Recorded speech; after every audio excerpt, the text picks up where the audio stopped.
What's going on? And what a way to open up the show. Great song choice by Mr. Dominic Stern.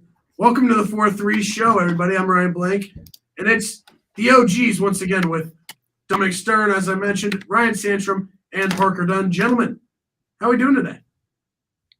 Doing good. It's been a long day, and I'm excited to go to Cold Beers and Cheeseburgers after the show because Blaze Radio is having one of its first ever live streamed shows from a outside location. So I think that's going to be a lot of fun.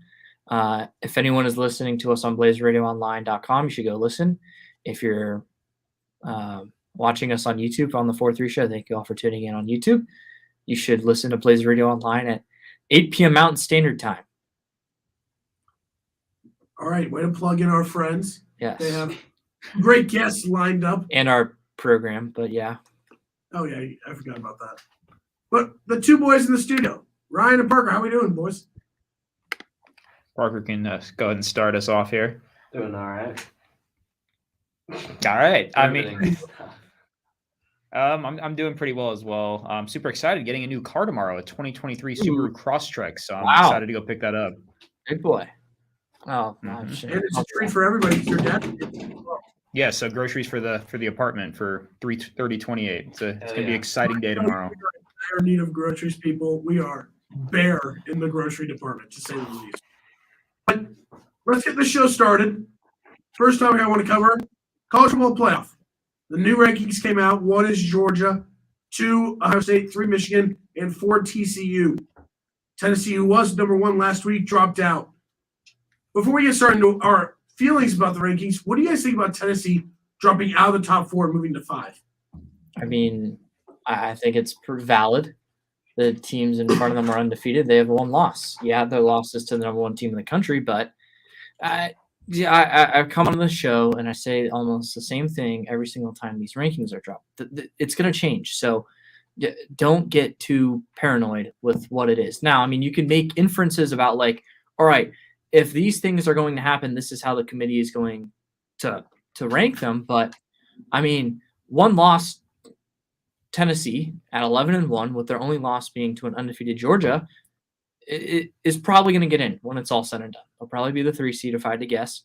But for now, they need to win their last 3 games of the regular season, and they need other teams in front of them to fall.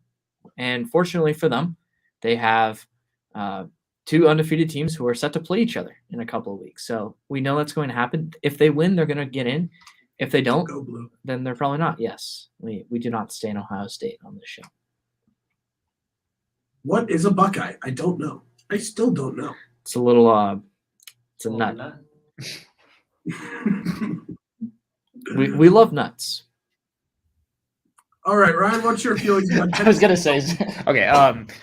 I think the only thing that bothers me about Tennessee not being in the top 4 is they have 2 wins against top 10 opponents, given their 1 loss is to now the number 1 team in the country. So I think credit is due for teams being undefeated at this point in the season, but I think there's a lot of validity behind who the wins are against and then who the loss came to. And in this case, Tennessee losing to Georgia, now the number 1 team. I think that goes a lot more than a team in the Big 12 being undefeated this year, given the Big 12 is a little, I don't want to say weaker. Also, we'll get into it, but congratulations, Ryan, on the Kansas Bowl game coming out of the Big 12. That's huge. I don't think it needs to be said. Wave the Oh boy. wheat, baby. Wave the wheat.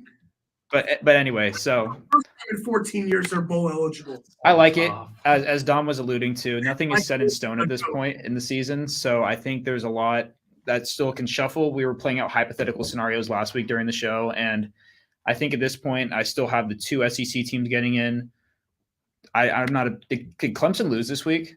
Yeah, they did. Okay, so they will not be in. So it's probably going to end up being 2 SEC teams, TCU, and then Ohio State or Michigan is what it's going to project to be. So I think as long as, like we were talking about, Tennessee wins out, then there's a good shot they get in. But I still would have had it at 4 over TCU, just given the loss they had and then the 2 wins that they have against top 10 opponents. Mr. Dunn? Tennessee at 5. I'm fine with that because Ohio State and Michigan both need to play each other. Both are guaranteed to suffer a loss. And in that case, you could slide Tennessee in, assuming they finish the regular season winning the rest of their games. because of course they won't play in the SEC title game because Georgia has SEC East locked up essentially. They're in the driver's seat. Yeah, They're the so front runner. so I think it's fair. You throw them at 5, tell them go win the rest of your games, control what you can control, and these other teams are going to figure themselves out, and then we'll get you right back in. If you can hold your end of the bargain, we will too. I mean, the question is, so let's just play hypothetical here. Ooh, I love hypotheticals. So Georgia is 13-0, they're SEC champions. Yes, Or actually, That's what they need. Tennessee needs Georgia to win every game. Yeah, that would mean LSU can't jump them, correct. Yeah. which would also be funny because LSU That's lost to just them. 2 losses. Yeah. But I mean, they're ranked number 7, and they can end up I being. don't think they should be that high. I would No, agree, but that's where they are. There's a chance they get in still. Yeah, absolutely. They ranked them number. Two-loss team in the playoff. It's never happened before, Yeah, but gosh. Imagine the Bama fans if that happens, though. yeah, they would be. It's okay to see them strong. suffer a little bit. But So here's my thing. If LSU is 10-2 and they knock off the number 1 team in the country in the SEC championship game, they're going to jump over Oregon. They'd probably jump over Tennessee. That's going to put them in the playoffs because Michigan or Ohio State is going to all of a sudden have a loss, and they're going to drop at least. You would think they would drop. But, I mean, let's say 1-loss Georgia, undefeated Big Ten champ, undefeated TCU, and then – I mean, you have Tennessee 1 loss. You probably have a Pac-12 1-loss champion. There's a lot of unfolding that needs to be done. So Tennessee's not a lock, assuming that they go 11-1 and Georgia ends up winning the SEC championship. They need Georgia to go win the SEC championship, Yes. like Parker said. Otherwise, I'm not sure Tennessee gets in because all of a sudden you're really looking at LSU potentially jumping them. If Georgia loses a different game, that's just going to hurt like the SEC's chances of getting 2 teams in because now all of a sudden Georgia's margin for error is cut. It's going to work itself out. Fortunately, especially with USC and UCLA playing each other, Oregon playing against Utah, I think some of these things will work itself out. And I know Parker wanted to talk about this, but you segued perfectly, Don, by mentioning USC. So, Parker, LSU is above USC. I know you have expressed some displeasure with that. So would you like to elaborate on that a little bit? Yeah, no, I mean, just from the get-go, once the committee came out with the rankings, LSU was at 10. I think that set an unfair precedent to have them that high, being that this was before that big Bama win, especially. I think they kind of showed that they're really high on them, and I think they're a really good team. But I think that kind of put them on an unfair pedestal where they wouldn't have to cover as much ground as far as climbing up in the rankings with impressive resume wins. And because of that, they've gone up to 7 since then, which based on what they've done, jumping those couple spots is more than deserved. But like I said, shouldn't have been as high as 10 when they were, because it's really put them on this weird collision course to where they've jumped teams like USC. I disagree with it. I mean, I'm just super against a 2-loss team getting in as it is because it's so competitive. It's so hard to get in with the current format of 4. So I don't love the idea of them being at 7 because that's proving that should they win the rest of their games, win an SEC title, they will be in. And I disagree with that. What about in 2017 when 2-loss Auburn, all they had to do was beat Georgia again in the SEC championship game after they beat undefeated Georgia, previously number 1, and then undefeated Alabama, previously number 1, they lost, and then Alabama and Georgia ended up getting in. Alabama snuck in as that 4, and they won it all. I mean, I think that there are circumstances where a 2-loss SEC team that has gone through the gauntlet. LSU lost a 1-point game when their extra point got blocked. I mean, if that kick goes in, all of a sudden you're looking at a 1-loss team. If you're USC, you lose a 1-point game to Utah, you're really close. I mean, these things will all get decided over the next couple of weeks. USC is going to have to add probably 3 very important wins: a win over UCLA, a win over Notre Dame, who's now all of a sudden ranked because of that big win over Clemson, and then in the Pac-12 championship game, which is probably going to be against Oregon, a team they haven't played yet. So if you're USC, if you're staring on 12-1, you've all of a sudden added your best wins of the season in the final month of the year, you're going to be fine. My biggest thing is I don't know why USC is ranked 8th and UCLA is ranked 12th. I think that's the biggest problem. because they have the exact same resumes, and I would argue that UCLA's is a little better, especially when you consider the defensive end of the ball, which is not a strength for either team. USC has looked rather pedestrian for quite some time now, and UCLA's only loss is at Oregon, and it was not a good loss by any stretch of the imagination. Yet there's 4-spot difference between these two teams. I don't think that's right. Yeah, I think the gap should be closer. And I also have issues with Oregon. They got absolutely crushed by Oregon week 1. Georgia. Georgia, excuse me. Guys, Much better. That's such a horrible stain on their resume. They've played a lot better since.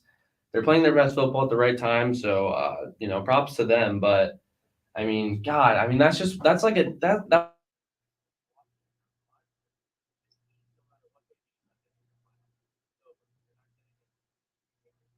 like that. So them being as high as 6, not a fan of that either. But I don't know. The rankings will figure themselves out, so it's not an issue. It's only an issue when they finally get to the end of the season. Conference title games have been played, and then there's an ultimate decision. That's what matters at the end of the day. But yeah. I just think that there's some issues with this. That's all. Well, I think that when you look at Oregon, this team is light years different. Bo Nix, I think, is now a Heisman candidate, like top 5 Heisman candidate. He's been playing so well since week 1. I believe he has, I think, near 40 total touchdowns right now and only like 5 interceptions.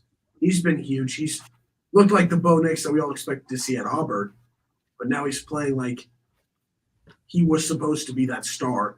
And I think that when you look at, Dom, you mentioned the discrepancy between USC and UCLA. I agree. I think that probably UCLA should be around 9 or 10, but I think that that's the biggest issue. I agree with you. Dom. UCLA should absolutely be above Clemson. That is heinous. that Yeah. they're not. Oh, I 100% Clemson. agree with you. They should be Oh above my Clemson. God, they've been frauds all year, man. Clemson proved that It's they were about frauds. time that their luck caught Well, up. their with best them. win is over a three-loss Syracuse. Yeah, and that was a game where No, Syracuse blew Wake that Forest. with penalties. They lost that game. That wasn't Yeah, Clemson I winning. guess it's Wake That was a Forest. big win Yes, against Wake I Forest, guess who you're right. got blown out by Louisville. But they don't have a ranked win now. How are they above UCLA? Oh, I Crazy. agree with you. Heinous. It's terrible. I think that UCLA is definitely a top 10 team in my opinion. Yeah, we got to see them this weekend. Very good offense. Very, very good offense. Very good offense. That was without their best, one of their best players. Let's just without Charbonnet, where they still ran for over 400 yards. Yeah. But I Chip think Kelly hates the holidays, by the way. Don't forget it. He does. he does.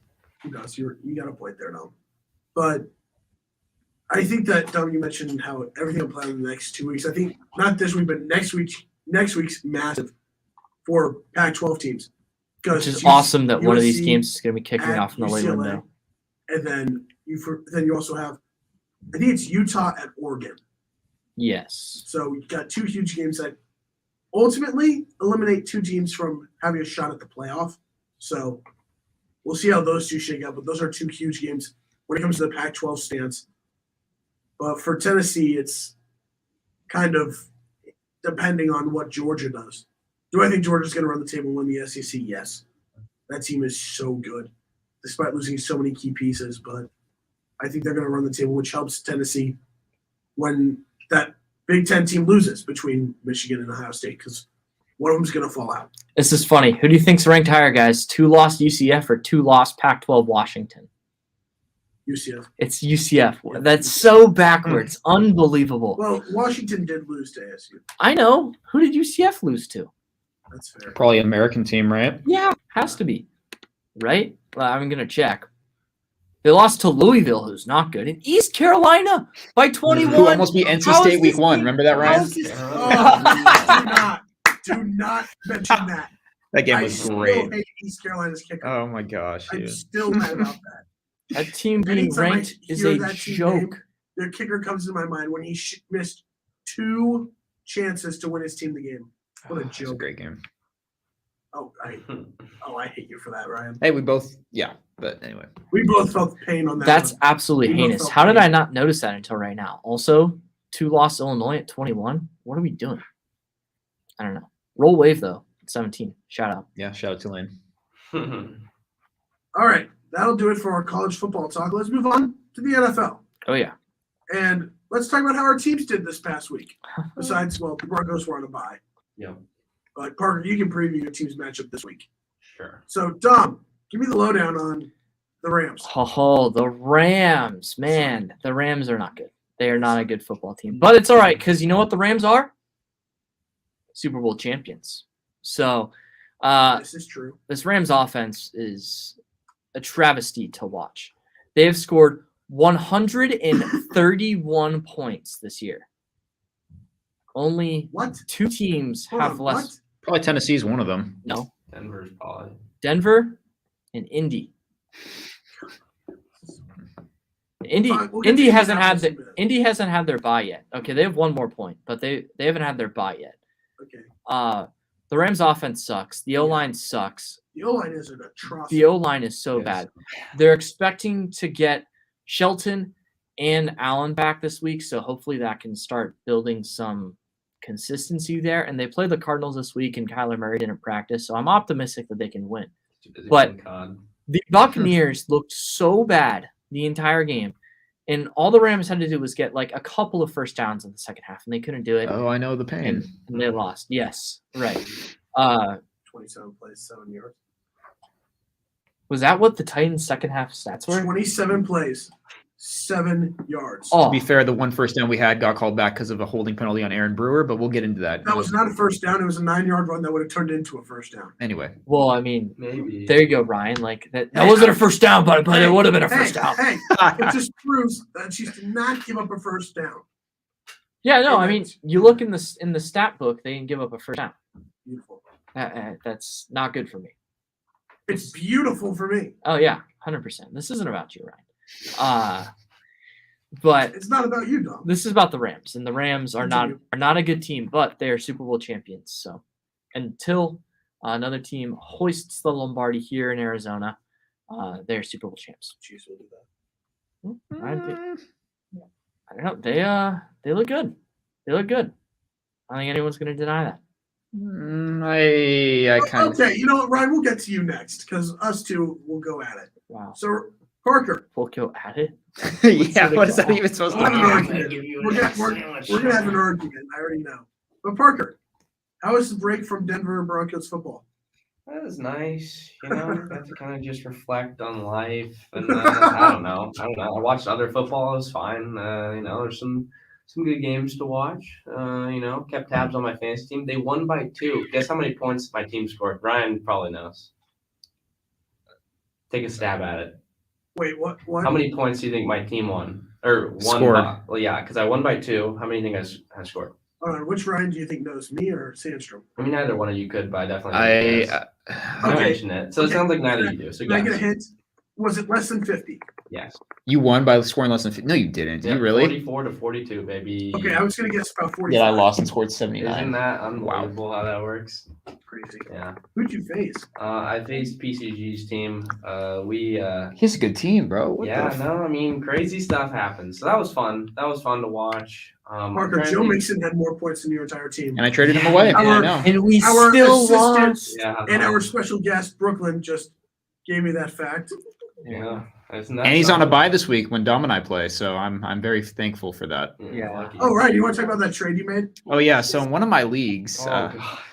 my work league, right? I traded Devontae Adams and Joe Mixon for Tony Pollard, Jalen Waddle, and Kyle Pitts. Clearly, that is biting me in the butt hard And right then now. You also did Curtis Oh yeah, I threw Curtis Samuel in there as Which well. talk Oh, about God. one of the flukiest touchdowns you'll ever see. The I was, official knocked down the safety. Yeah, that was so bad. Vikings. Vikings. Yeah, the Vikings. I don't know who it was. It wasn't Harrison Smith. I know that, but it knocked him down. It allowed him to catch it, and he rolled into the end zone. Unbelievable. I was trying to spice up my That's team, funny. and I clearly made a huge mistake. The guy that I traded him to put up 200 fantasy points this week. I wonder Luckily, why. I was not playing Yeah, him, Mr. but Mixon. not my proudest moment as a fantasy owner. So, Ryan, how'd your team do? I mean, Ryan, you What should. question Yeah. is that? Ryan's mean. I would have really loved to watch the game together, Ryan. First of all, You know- Second of all, I'm sorry. are you? I am. Okay. I deeply apologize for being a terrible friend and roommate for not watching with you. It's okay. Maybe we'll face off We again both in the would have been very playoffs. depressed at some point in the game. But Tennessee looked good early on. They look great. They looked great. The read option was working. Mike Vrabel hates it when Malik Willis is a run first quarterback. He wants to be a pocket passer, but if it ain't broke, don't fix it. He hates that. He does. He wants to be a pocket passer first. That was what he was trying to do in preseason. All preseason, he was trying to get him to stand in the pocket, look at his reads, and then run if he could. It's unbelievable. I think in the preseason that's not a bad thing to do, but I mean this And is then clearly in this game, Todd Downing, I mean, his play calling was based around the fact that Malik Willis could run, but then they figured it out because I almost said that, but good job. yeah, really caught myself there. Thank you. Let's Thank you. go. But we can't throw the football, and they realized that. Parker and I were talking about like literally every 1st and 10 play, it's hand the ball off to Derrick Henry, and I mean they're going to stack the box, and you're going to get 2 or 3 yards. The one, I guess it was an almost first down that Ryan was alluding to earlier, was called back because of a holding penalty, and then basically after that we just couldn't move the football. Malik Willis, I think the thing that made me the maddest was when we went to overtime, and like he literally wouldn't even throw the football, even when it was like 4th and 26. He was just running in circles, trying to elude all the defenders, and then just wouldn't even give any of the guys a chance, given they didn't get any separation. I think I saw a stat today that like Tennessee receivers get the least separation out of any like wide receiver core in the entire NFL. But yeah, first half looked good. Derrick Henry had a few big runs. The thing is, if you can tackle him at the line, he doesn't get that momentum going forward. So it's easy to bring him down in a sense. Austin Hooper actually had some good catches. The first play of the game, Chega Okonkwo, Ryan will say that was I'm trying to think of the right word. It was such a bad defensive play. Right, They had him at the line of scrimmage, and then Leo Shaw hit Nick Bolton, and Okonkwo just ran free. Yeah, it was a really good start to the game. Derrick Henry had 2 touchdowns in the game. I mean, everything we did offensively was in that first half. Yes. The defense looked amazing. We stopped the Chiefs on 7 straight drives without scoring a point. I don't remember the last team to ever do that. And there's an asterisk with that, knowing that Harrison Butker missed a field goal. Correct. Yes, there was a miss. I mean, the PAT being missed was also huge in that game. And then, that 2-point conversion was, Ryan, at first That's I thought why I it was thought we only were gonna argue. offensive pass interference. But when I do go back and look at it, It should have been offsetting. They should have been offsetting I said that's so what we they should have had a did. third possession of Yes. a 2-point conversion. But 100%. I agree with you. yeah, I mean the Titans defense did all they could. I really couldn't have asked for more from them. It's just when you can't throw the ball and you have no one to catch it. I mean, you really can't teach that at that point in the game. So it's an unfortunate loss. I knew we were going to lose when we were up at the end of the third. It's just a gut feeling. But Ryan, I'm curious of how did you think the Titans looked in that game? Like, were you impressed by the defense? Because Extremely impressed by the defense. And here's the thing. I love the Chiefs' interior offensive line. I hate the tackles. Orlando Brown, I am so happy he did not sign that $140 million extension because he's not worth a penny of it. Andrew What? Wiley is garbage. I've known that for a long time. yeah, the pass pressure from 100 Tennessee was good. It That was. D line is Yeah. unbelievable. That Danico Autry had a great game. Mario David Edwards Long, Jr. went crazy. But $140 million? yes, What? yeah. Are you on crack? He was really good last year. And guess who's been garbage this year? Orlando Brown. Yep. You know what though, Ryan? The killer was Patrick Mahomes running the football. AFC Well, Championship You vibes. you mentioned something. Sunday night's game proved something to me that I did not think I would ever see. That Patrick Mahomes could win the Chiefs a game with his legs. Yeah, I mean it was truly unbelievable how guys cannot tackle him when that 3rd and 17th play in I the think the crazy Well, thing about Mahomes is that he's not the fastest. He ran a 4.8 at the combine. Which hilarious. But But he you gets it see done when when he he's needs to. running, he makes reads with his legs so well, which he's able to cut across and have those longer runs despite not having the speed. And I would say that he is the quarterback that he is because he's able to extend plays and avoid pass Yes. rushers. 100%. And he doesn't use them that often, like you say, to like gain yardage on the ground. He just uses it to extend plays outside the pocket. And then he can make throws on the run going Yeah. to any direction. It's unbelievable. That's what he does really well. That's what Rodgers does really well. That's what Allen does really well. That's obviously what Lamar does really well. And- And that's what the Titans need to do with Malik Willis because he's not a pocket passer. They can try to mold him sort of or at least closer into one, and I think they're on the right Yeah. track of trying to do that. But when you have a mobile quarterback whose strength is his legs that extends plays and can move the pocket and you don't use that, you are hindering your offense and your Yeah. quarterback. It is so hard to watch offenses, Arizona State, when they have this mobile quarterback and they just don't use his legs, and they're They like, "Oh don't man, utilize him. Yeah. he wasn't hitting those guys." Like, well, yeah, because he's in the pocket on the left hash, and you're having him throw a corner route to the right side. It just doesn't make any sense. Like, if you roll them right, or you roll these guys and they can make throws on the run, which is something that they've proven they can do. Yeah. Willis has proven it. Mahomes does it. And Jones did it too. Sorry to go on a little bit of a tangent, but I feel like it No, you're applies. 100% You're correct. absolutely right. It's a failure. And I know that it's Dan Lanning, right? Or no. What's the OC's name? That's Oregon's coach. For the Titans, Todd Yeah. Downing. Todd Todd Downing. Downing. I knew it was a white name and something. Yeah, pretty accurate. He's failing. He failed the Titans' offense on Sunday Night Football because the defense absolutely played fantastic football, and they deserve to walk out of Arrowhead or GEHO No. Arrowhead Do not call it GEHA Field at Aaron Stadium. You're calling it Arrowhead. at Yellow? the Titans. No, it's Geha, actually. The Titans deserve to walk out with a win, and I thought it was really cool when Derrick Henry went down and dapped up all of the defensive players Yeah. on that team. You know, he's saying, "Hey, the way you guys played, we should have won that game," and he's 100% correct. Yeah, they did their job. There's no arguing about it. And I I want mean, to give credit to the Titans defense because they did something extremely well, and that's take Mahomes' first read away underneath, which is always Kelsey. So what Andy Reid had to do, make an adjustment, go to Juju underneath, and that's where a lot of his receptions came. So good adjustment there. But the Titans did a great job getting Kelsey kind of chipped a little bit to where he got frustrated throughout the game. It's his fault that Mahomes had a pick, but I mean, Chiefs came away with a win somehow. I told my friends in the third quarter when the Chiefs punted on that seventh straight drive where they weren't scoring, I said, if the Chiefs come back and win, I will jump in your freezing pool. I saw the video. That came back to bite me. Because I didn't think they were going to win. The offense looked terrible. The defense looked great in the second half. They finally got some pressure. Chris Jones played well on the interior. And they finally stacked the box and took out Derrick Henry out of the game, which was huge. So they looked really good in the second half. But the offense was very poor for the majority of the game. And I don't know who was calling plays. But this is why I have an up and down relationship with Eric Bieniemy. You don't know if he's the one calling plays. And I know I get on this tangent a lot. You have an up and down relationship with Yes, I either love him for some of the good things he does. Most of the time, I hate him because he just. Ugh. But just let Andy Reid call the plays all the time. Maybe the offense will be a little bit more consistent. But Mahomes won that game. dog. Are you okay? This whole time I've just been messing with the mic. Nobody's saying anything. No, I heard something. I was like, I what knew is going you on? do. And once you smiled, I couldn't hold it. Okay, you two. But Sorry. defense looked great. That's definitely looking like a top 20 defense, Tom. What'd you say? They did on Sunday Night Football. Well, throughout the season they have too. But Mahomes proved that he can win the Chiefs a game with his legs, which is massive. It's huge. So, but overall, I think that the offense needs to be more consistent. It starts up front. The tackles need to actually do their job.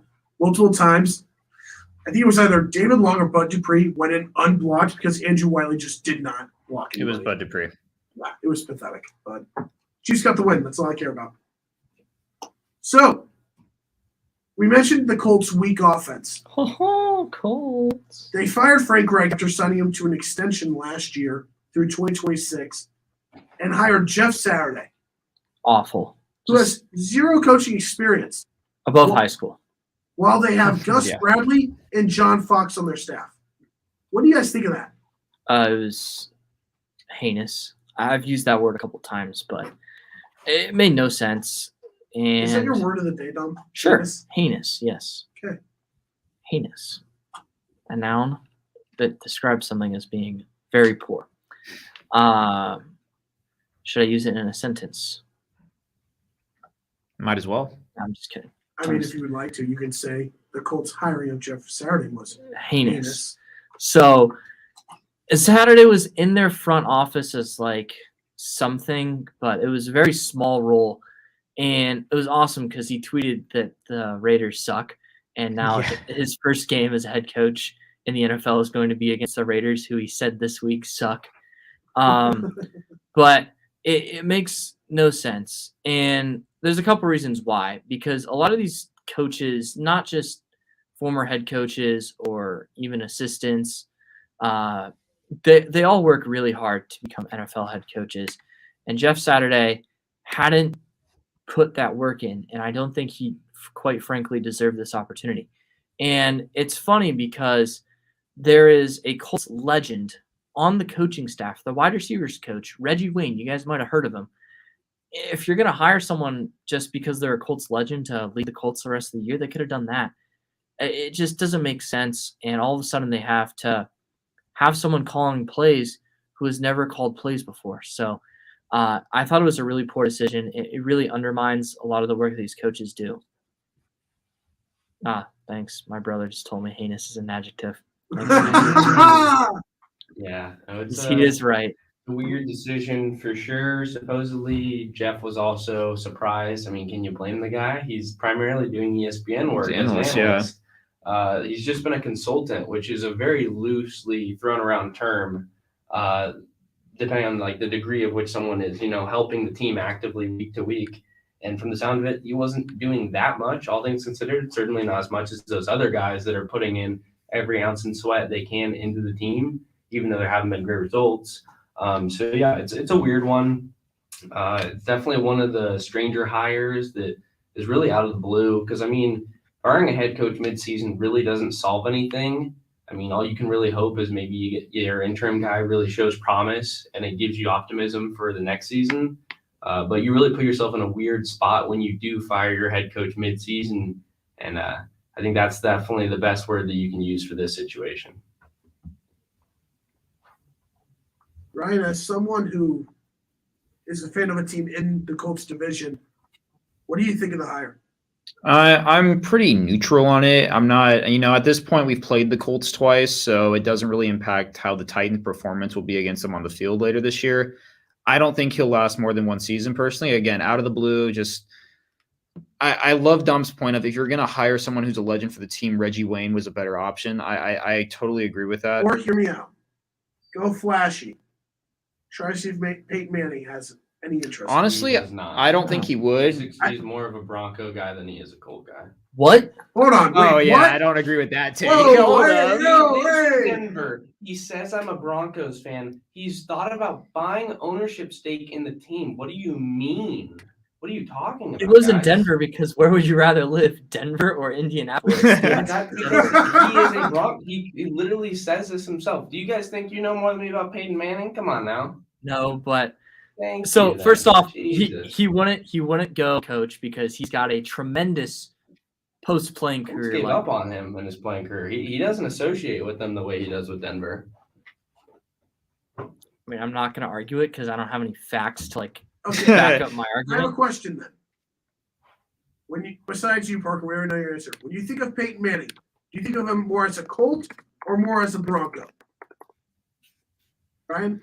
I mean, to be fair, I really didn't start watching the NFL till 2015, so I Okay. see him more as a Bronco. Okay, that's fair. But it's like when you go back and look at his legacy as a quarterback, I thought a majority of, his career highlights were done as a Colt. But I mean, he had his good moments as a Bronco, but Yeah, his I- best individual season was with the Broncos. That's true. correct. Mhm. Exactly. I mean, Julius Thomas, who went to Tokay High School in Lodi, California, caught his 500th touchdown pass, I want to say. How close is that part of California to Stockton? It's literally 10 minutes away. My dad works at Tokay. He's the principal. Oh, really? Yeah. Oh, that's awesome. So it's pretty cool that, I mean, he has one of the footballs that it's anyway.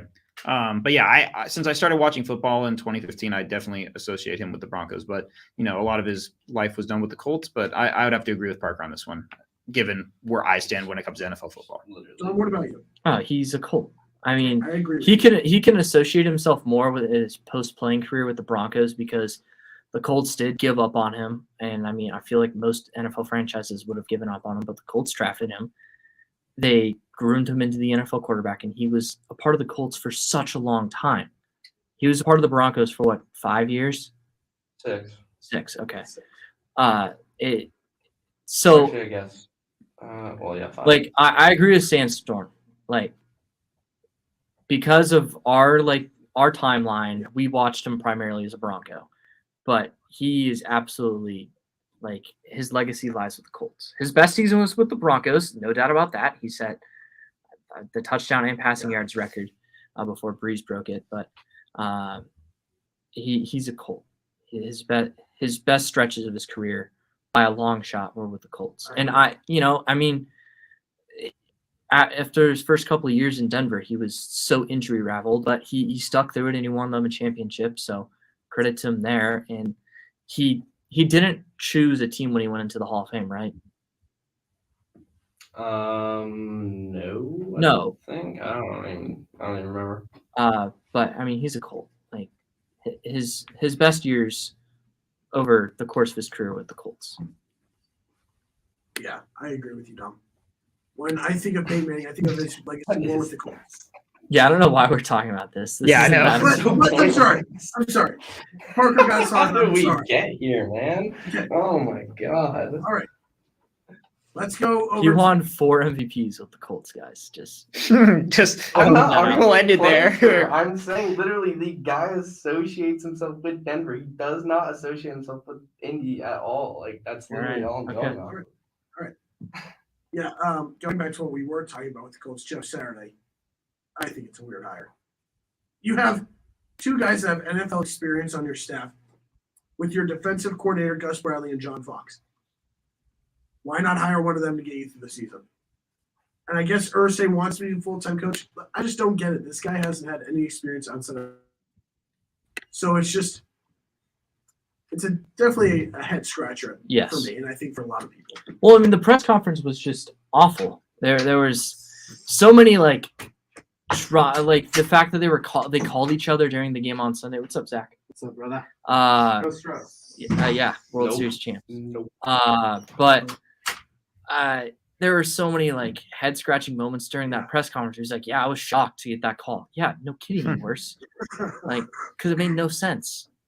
It was dumb. Yeah, it was definitely a weird press conference and just overall a weird hire. Go to someone that, like you said, Parker, 90% of his job is with ESPN as an analyst. So I don't know. But let's go over to the NBA. And the main topic I want to cover is Anthony Davis and the Lakers. Oh, With how you mean bad the Lakers 2023 NBA champions. Oh boy. Oh, you innocent soul. I'm just kidding. But Oh, they're too many. they have been terrible. 2-8, like you just mentioned, Dom. Do Hey, they think won about two- trading Anthony Davis? I mean, they shouldn't. No. You should. No. It's tough to say because like he and LeBron are easily capable of winning an NBA title when they're healthy. The problem is the rest of the team around them is just awful. And one way to change that is to trade Anthony Davis. But it's just kind of hard. This is obviously like a tough decision because he's so good. But I think they should hold on to him and see if you can kind of retool later. I mean, I think this team is definitely capable of making the playoffs this year. And if they get in, then who knows? But especially if they make some additions to the team. But the team as it stands right now is not going to make the playoffs. I mean, he's the only dude on their team with any trade value to begin with. So if they were to make a move, he's the only guy that's tradable and will bring in anything of like championship altering-esque type of playmaker or even draft picks for the future. Because I think the biggest part that people keep, I mean, not everyone like has forgotten completely about it's like, but when he came from New Orleans to LA, they swapped draft picks. So if the Lakers are terrible this year, the Pelicans still get that pick, which would be scary to think that Wembanyama and Zion Williamson can be on the same basketball team, depending on how the Lakers finish the season. But Not gonna happen. I mean, there's a chance the lottery does weird things. And I mean, They're not going to be that bad. we all thought the Utah Jazz were going to be really bad. Look where they are at right now, first in the Western Conference. So That's very true. I'm just saying, anything can happen in the NBA on a given day. Yeah, but Parker, you mentioned how if you're Lakers, you do trade him. I blow everything up. I get rid of him. I get rid of LeBron. I try and get rid of Westbrook. You wouldn't get much, but you try. There's What kind no of reason to package- keep this team together. They're not winning anything. If these guys stay healthy, if the guys somewhat find a shot from 3, they're not winning. They're just not gonna. There's so many much better teams. So you won a championship during the bubble year. You Mickey got ring. your ring. So it's like you accomplished what you set out to when you got AD. You won that trade on that own definition alone. You won a ring. You're the winner of that. Mickey So- Mouse ring. Take Yeah. him. It's legit, but take every ring during COVID is legit. So you take that, you won that title and you take that same guy, you give up all those first four, and you send him out to get some more first back because this team has no draft capital. There's no good future in sight with them. They don't have a good young core. They just have an aging LeBron. They signed that extension, and they have AD who's injury riddled. You have Russell Westbrook who's making an insane amount of money. Just get rid of it all. Try and get as much as you can in return. Load up in salary cap for future years once you build some sort of young core, and then hit the market and get these free agents. But they're not doing anything with this roster. This roster is unsalvageable. So, Parker, what kind of package do you think the Lakers would get for Anthony Davis? I don't know. It's hard to say because the injury thing is a big deal. The guy can't seem to stay healthy. There's a couple guys throughout the league who have these issues with their health. But, I mean, they gave up multiple first-round picks to get him. I think you could reasonably get 2 firsts for him. I think you can get, even if you're not looking necessarily towards draft compensation, you could get young, talented, under 25 players that have star potential for a guy like AD because there are contenders come trade deadline time. If he's still healthy and if he's putting up numbers, which as of right now, he's averaging like 23, 10, and like 2+ steals a game. Like He's putting not up numbers. healthy too. Like if he can be healthy at the deadline, putting up numbers like that, there's a team that's willing to give up a lot. And with the NBA trade deadline, we don't usually see like massive splashy trades like that with a player of his caliber. But there are teams that are certainly willing to make calls if the Lakers are willing to field them. So I think you can get a good amount from him. You can get a good amount for LeBron, who's older, but he's still putting up great numbers. He's putting up like 24, 9, and like 7 right now. That's still really good. Like you can get draft picks, you can get young players out of these guys. Do it. I agree with Parker on this. I think they should trade him because the team is just bad. Matt Ryan is playing valuable minutes. Russell Westbrook and Patrick Beverley can't shoot, and they've proven that throughout the course of the season as the guys have pretty much taken the most threes out of the team, and they can't shoot. But, I mean, there's going to be a team that's could be willing to pay a high price to get Anthony Davis, especially if he's healthy. So why not entertain it? I mean, I think if he gets moved, he's going to end up in the Eastern Conference. I don't see the Lakers trading him to a Western Conference team, so it's someone they have to compete against. Not that they're really a competitive team that's looking to be in the playoffs necessarily this year. I mean, LeBron signed that extension, but his son is, 2 or 3 years out of being in the league. So literally whoever drafts his son, he's going to go and play the last year or two with his son and that whoever with that team. I mean, it could be the Orlando Magic, and LeBron will end up there for at least a year. Go back to where he won his most recent title. Yeah, right. Everything comes full circle, I guess. But yeah, I think a team. I know I just said that he would go to the East, but I would love to see him like paired up with like a Nikola Jokic. I think like going to a team like Denver. I mean, he could end up in Brooklyn, which means the Nets would have to give up like Ben Simmons in first-round picks, which they don't have because of the James Harden trade. I don't think the Lakers would take Ben Simmons on. That's the other thing. You'd be surprised what the Lakers would do. Yeah, you'd be surprised. I think the Lakers are going to have super high expectations for Anthony Davis, and rightfully so. When he's healthy, he's a top 10 player in this league, but I don't think they're going to get as much as they want for him. And at this point, you just ride it out with him. I'd have to pull it up. I'm not sure how much longer is on his contract, but I think they keep him. When LeBron leaves, he becomes the center stone of the franchise, and they continue to build around him. I don't see the need of moving him because at this point, you're only going to keep going backwards if you were to move him, in my opinion. I mean, I think there's valid arguments on both sides. Like Ryan just kind of laid it out. If you trade him, like, you're not going to be winning this year. It's really. I think if they have him, they're still not going to be. They're not winning with him. Yeah, they're going to be equally bad. Like they're already going to be bad. Why not be bad? Get pieces to help you build for the future. Sure. It's hard because they don't have their own pick. Again, that's not everything, but I mean, Anthony Davis isn't going to bring back their own first-round pick, so there's a lot that goes into making a deal for him. Also, Anthony Davis, when he's at his best, from 2016 and 2017, he played 75 games, averaged 28 points, and 11 or 12 rebounds per game, 2.5 blocks per game, 1+ steal per game, and 2 assists per game. I don't even know if he's a top 10 player. I think he might be a top 5 player when he's healthy. He's that good. And I think there's he has been in the past. I just don't think with the current NBA players, he would be finding himself in the top 5. Sure. I mean, you're kind of saying like the league right now is so good that it's kind of hard to put him up in that. Yeah. Very top heavy. Yeah, and I see where you're coming from, and you obviously, believe it or not, Parker knows more about the NBA than I do. But I mean, you can also see him shooting at 38% from three, like he did in the 2020 playoffs. So there's arguments for it for both sides, trading Davis and not trading Davis. I would say you're probably better off keeping him and saying, all right, if we can have healthy Davis and healthy LeBron and get some production from other players, we have a good shot at making the playoffs. And if those two guys get in, we know that good players tend to win playoff games.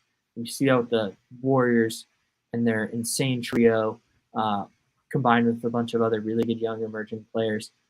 We saw with the Celtics, they have really good players.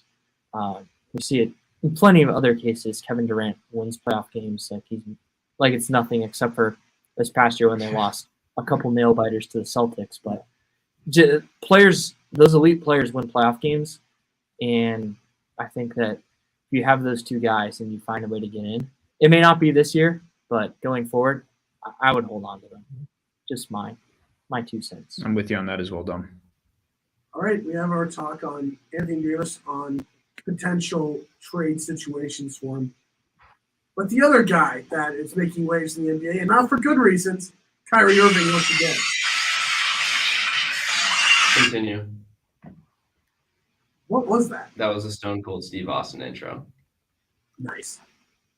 But yeah, Kyrie Irving once again found his way into the news for being a complete idiot.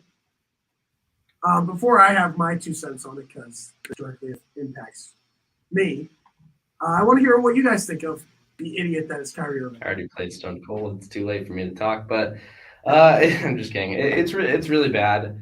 It's just, oh my gosh. I don't know what that guy, man. He's always just saying or doing something so stupid that this is just one of those other things where he's just very tone deaf. I don't think he's very socially aware when it comes to the whole concept of putting that on his Instagram story. Nick Friedel, reporter in the NBA, asked him about it, saying, that's your platform, you're promoting it, whether or not you're saying, hey, go watch this movie. Like, you're promoting it just by putting it there because you have millions of people that follow you that will see it and will be easily influenced by you, especially younger people. I just think he really needs to get his head out of his butt. I think that the guy is just a clown. Like, he needs to figure himself out. He needs to actually show some level of sympathy because clearly from the line of questions he had received over the last couple days last week, he didn't really seem to be very apologetic. It seemed like he was just doing it for the sake of doing it so that questions would stop being asked about it. And I just think that Kyrie needs to get his act together. He really does. Yeah, I mean, it was really tragic what he was doing. And Kyrie is a very smart person. I don't want to get that twisted. He went to Duke. He knows what he's doing. It's really sad that he's choosing to do this. And it unfortunately took for him being literally punished by his team for him to come out and apologize. And he didn't even truly mean it. I know. It wasn't sincere. So it's really sad to see.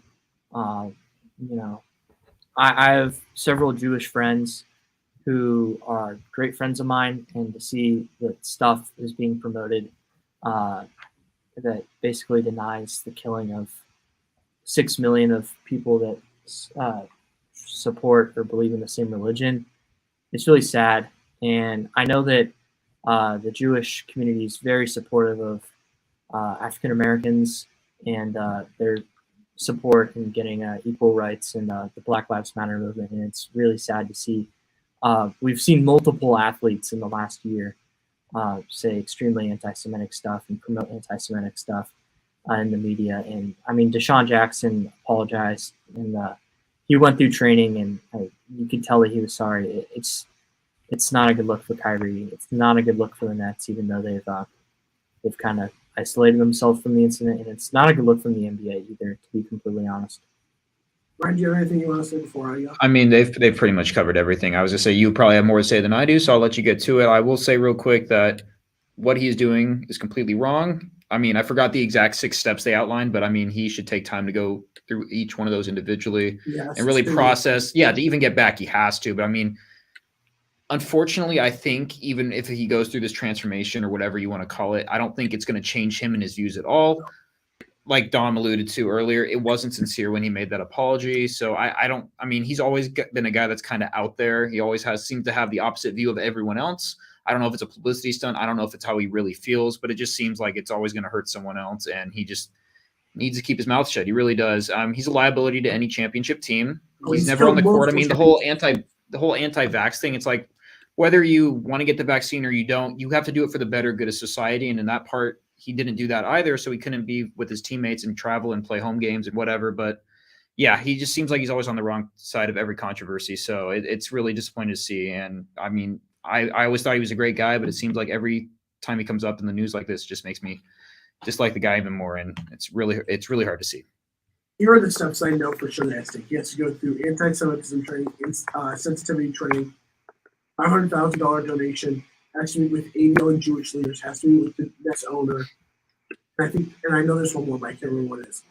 For those who don't know what this documentary that he promoted, here's just what some of it does. It claims that Jews were responsible for the slave trade, declares that Jews are imposters and that blacks are the real Jews and God's chosen people, says Jews rule every industry in the world, control every facet of society, and dominate the media, helping Satan deceive the world. Also claims that racism towards blacks started with Jews, and that anti-black racism began in Jewish texts, saying that Judaism teaches that blacks are cursed. And lastly, proclaims that many famous high-ranking Jews worship Satan. There are so many things I could say as someone that, you guys know, I've gone through some things where I've been threatened and had some things with anti-Semitism as being Jewish. But come on. He was not apologetic at all. He was okay with what he did. He's not going to follow those 6 steps. And if he does, he's just going to do it to get back to the court. That's all he's going to do. And the fact that all I am seeing on Twitter nowadays is how Jews are evil, Jews rule the world, Jews control everything. Not only does it make me upset and sad, it angers me. Because, Dom, you mentioned the Holocaust and how 6 million Jews were murdered. But there's another aspect of it. Jews were slaves in Egypt. All Jews do, as making up less than 2% of the world population, less than 1% in America, Jews try to assimilate to stay back and stay out of the spotlight because of what people say, because of what people think. And yet, people like Kyrie, people like Kanye are going to put out these things, and knowing the following that they have, people are going to react to it. People are going to follow them. And yet, there's no remorse from either of them. Nothing. The only reason Kanye apologized was because his net worth went down by millions and millions of dollars. And I had to find a word without cussing. You know, he was insincere with his apology as well. And the fact that each day I wake up and see on Twitter how my religion is exemplified with hate, worshiping Satan, and how all Jews are evil, it's terrible. Like, you guys know me. I wear my chains that I have, my Jewish star and the prayer on my chest. I wear them out of my shirt. I can't anymore because I'm afraid of what people are going to do, of being threatened, of being, who knows what people are going to do. And this all starts because people who have a following like Kyrie and Kanye open their mouths and say dumb things that have no backing whatsoever, but people will follow it.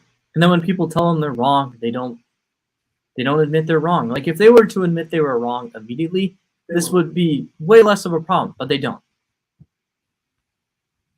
My parents texted me a picture the other day of, my dad's from LA, and above the 405 there was signs that say Kanye is right. No, it's sad.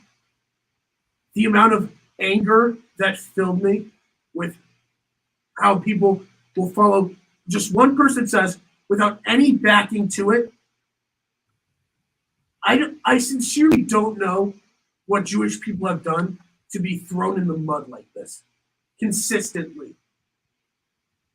It's maddening, and I'm sick and tired of it.